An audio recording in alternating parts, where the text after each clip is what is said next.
आणि ज्यावेळेस आपण केलं, जो अभिषेक केला, आकार मोठा होतो, परत नंतर आहे तसं परत होतो. हो वा. प्रत्येक आध्यात्मिक ती पण एक शक्तीच आहे. ओम नमः शिवाय, ओम नमः शिवाय, ओम. जय भोलेनाथ, जय भोलेनाथ महाराज की. आपले आराध्य दैवत बाप्पा इथे विराजमान झालेले आहेत आणि इथे रामदूताय नमो नमः. रामाचे दूत आपल्या सर्व विश्वाच्या कल्याणासाठी आहेत. जय बजरंग बली की जय. हे आहे डोंगरवाडीचं जंगल.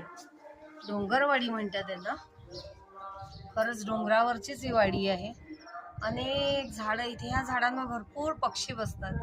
परवाच इथे 3 मोर होते मोठे छानसे, पण आम्ही जवळ गेलो नाही. त्यांचंही जीवन आहे, त्यांना अस्तित्व आहे.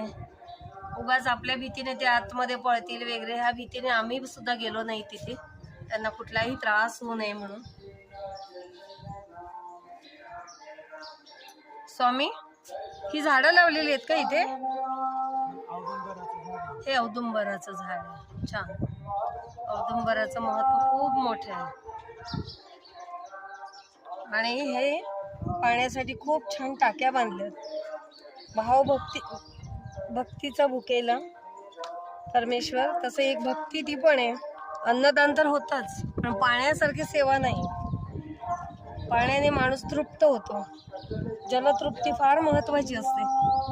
आणि हे इथे मी आता या रस्त्याने येते, इथे छानपैकी पाण्याच्या टाक्या बांधल्या आहेत. उद्घाटन आजच झालं, जलपूजा झाली. हर हर गंगे.